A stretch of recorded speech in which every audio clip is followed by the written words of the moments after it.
മുള സദ്യക്ക് പോകണമെന്ന് കുറച്ച് നാളായി ആഗ്രഹിക്കുകയായിരുന്നു. ഇന്നലെയാണ് അതിന് സൗകര്യം കിട്ടിയത്. ഇന്നലെ ഞാനും എൻ്റെ സുഹൃത്തും കൂടി തിരുവനന്തപുരത്ത് നിന്ന് വേണാട് എക്സ്പ്രസ്സിൽ ചെങ്ങന്നൂർ ഇറങ്ങി, ചെങ്ങന്നൂരിൽ നിന്നും ബസ്സിൽ കയറി ആറന്മുള ക്ഷേത്രത്തിന് നടയിലിറങ്ങി. വളരെ മനോഹരമായി അലങ്കരിച്ചു വെച്ചിരിക്കുന്ന ക്ഷേത്രം കണ്ടു. അകത്ത് കയറി നിറപറയും നിലവിളക്കും നിരത്തി വച്ചിരിക്കുന്ന കാഴ്ച ഭയങ്കരമായിരിക്കുന്നു, അതിമനോഹരമായിരിക്കുന്നു.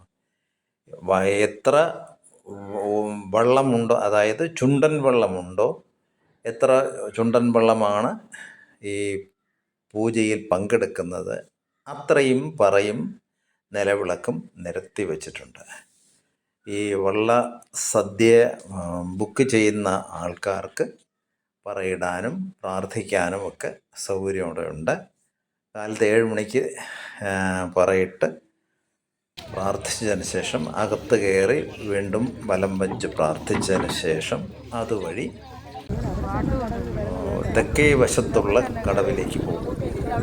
ആ കടവിൽ നിന്നാണ് ചുണ്ടൻ വെള്ളത്തിൽ കയറി ഈ വള്ളസദ്യക്കാരെ, വെള്ളം സദ്യ കഴിക്കാൻ വരുന്നവർ, അവരെ സ്പോൺസർ ചെയ്യുന്ന ആൾക്കാരെല്ലാവരും കൂടി വള്ളത്തിൽ കയറി വേഷം എല്ലാവരും മുണ്ടും നേരിയതോ തോർത്തും ഒക്കെ തലയിലെല്ലാം കെട്ടി വള്ളത്തെ പൂജിച്ച് വള്ളത്തിൻ്റെ അനുഗ്രഹവും നദിയുടെ അനുഗ്രഹവും ഒക്കെ വാങ്ങി അതിനുശേഷമാണ് വള്ളത്തിൽ കയറുന്നത്.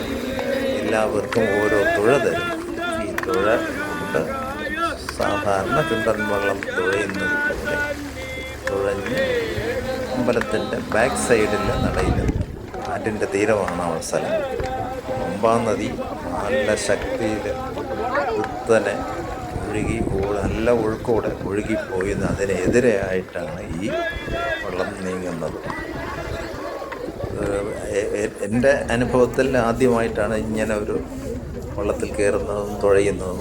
തുഴയാൻ നല്ല പരിചയമില്ലായിരുന്നു, എങ്കിലും തുഴയുന്നതിന് വേണ്ടിയുള്ള ശ്രമത്തിനിടയിൽ വള്ളത്തിൻ്റെ ആ പൂക്കും ഒഴുക്കിൻ്റെ ഈ വരവും കാരണം തുഴ കൂടെ തെറ്റിപ്പോകാറുണ്ടായിരുന്നു.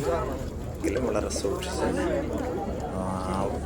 ഏകദേശം 60 പേരാണ് വെള്ളത്തിൽ കയറേണ്ടതെങ്കിലും ഇത് 60-ൽ കൂടുതലുണ്ടായിരുന്നു. വെള്ളം നല്ലവണ്ണം ഒന്ന് വെള്ളത്തിൽ താഴ്ന്ന് ഏകദേശം ഒരു 4 ഇഞ്ച് മാത്രമേ ഈ വെള്ളവും തമ്മിലുള്ള വ്യത്യാസം ഉണ്ടായിരുന്നു. ഉള്ളിൽ ചെറിയൊരു ഭയമുണ്ടായിരുന്നു.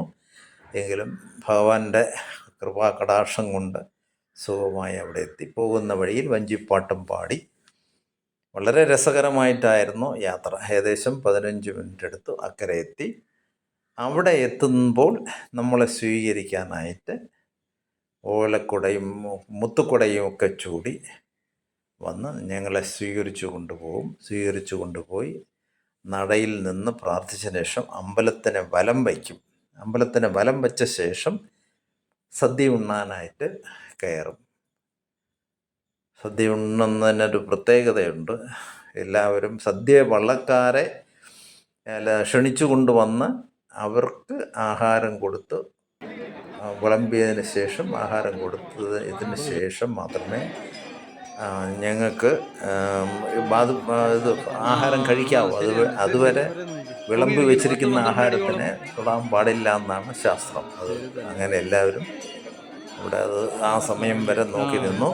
അതിനുശേഷം വിഭവസമൃദ്ധമായ സദ്യ ഉണ്ട്. സദ്യക്കൊരു പ്രത്യേകതയുണ്ട്. വളരെ പണ്ടേ വളരെയധികം കറികളും കൂട്ടാനും ഒക്കെ ഉള്ള ഒരു സദ്യയാണെന്നാണ് കേട്ടിട്ടുള്ളത്. ഇത് എത്രയെങ്കിലും വിഭവങ്ങൾ ഉണ്ടെങ്കിലും ആ ഇലം നിറഞ്ഞിരിക്കുന്ന ഒരു പ്രതീതി ഉണ്ടായില്ല. അതിൽ ഒരു അസ്വസ്ഥത ചിലർക്ക് തോന്നിയിരുന്നു, എനിക്കും തോന്നി ഇത് എത്ര എണ്ണമാണ്. പക്ഷേ ഏകദേശം എല്ലാം കർക്കണ്ട്, പരിപ്പ് വട, കരിമ്പിൻ കഷ്ണം, ഉപ്പിലിട്ട മാങ്ങ, മാങ്ങാക്കറി കൂടാതെ ഉപ്പിലിട്ട മാങ്ങ, ഇങ്ങനെ മധുരമായിട്ടുള്ള ചിപ്സ്, ശർക്കര ഉരുട്ടി ഉപ്പേരി, ഏത്തയ്ക്ക സ്ലൈസ് ചെയ്തത്, ഇങ്ങനെ അനേകം തരത്തിലും രീതിയിലുമുള്ള വിഭവങ്ങളുണ്ടായിരുന്നു. പക്ഷേ സദ്യയുടെ കാര്യത്തിൽ എന്തായാലും തിരുവനന്തപുരത്തെ പോലെ സദ്യ കേരളത്തിൽ ഒരു സ്ഥലത്തും ഇല്ല. പല സ്ഥലത്തും പോയി കഴിച്ചിട്ടുണ്ടെങ്കിലും ഓർഡറിൽ വിളമ്പുന്നതും ആ ഓർഡറിൽ കഴിക്കുന്നതും തിരുവനന്തപുരത്തുകാരാണ്. ഏറ്റവും രുചികരമായ വിഭവസമൃദ്ധമായ സദ്യയും തിരുവനന്തപുരത്തെ ഞാൻ കണ്ടിട്ടുള്ളൂ. അപ്പോൾ ആൾക്കാർ സ്വന്തം നാട്ടിലെ അല്ലെങ്കിൽ ജില്ലയിലെ സദ്യ നല്ലതാണെന്ന് പറയുമെങ്കിലും കാണാനും ഭംഗി, രുചിയിലും എല്ലാത്തിലും ഭംഗി തിരുവനന്തപുരം ജില്ലയിലുള്ള വിഭവസമൃദ്ധമായ സദ്യയാണെന്ന് ആണ് എൻ്റെ അഭിപ്രായം. അതെല്ലാം കഴിഞ്ഞതിന് ശേഷം വീണ്ടും നടയിൽ വരും. നടയിൽ വന്ന് ഈ പറയ്ക്ക് നേരെയുള്ള സ്ഥലത്ത്, അതാത് വള്ളങ്ങളുടെ പേരെഴുതി വെച്ച പറയാണുള്ളത്. ആ പറയ്ക്ക് നേരെ നിന്ന് കവിതകളും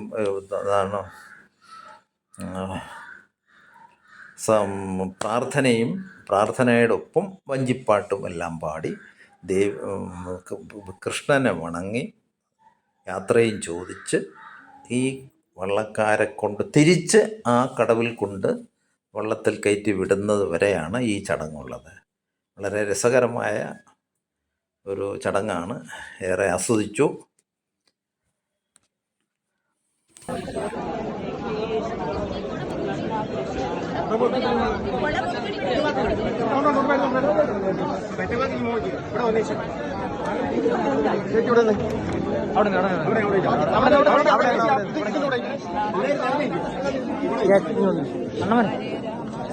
ഗോവിന്ദ തിരുനാമ സങ്കീർത്തനം ഗോവിന്ദ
Oh!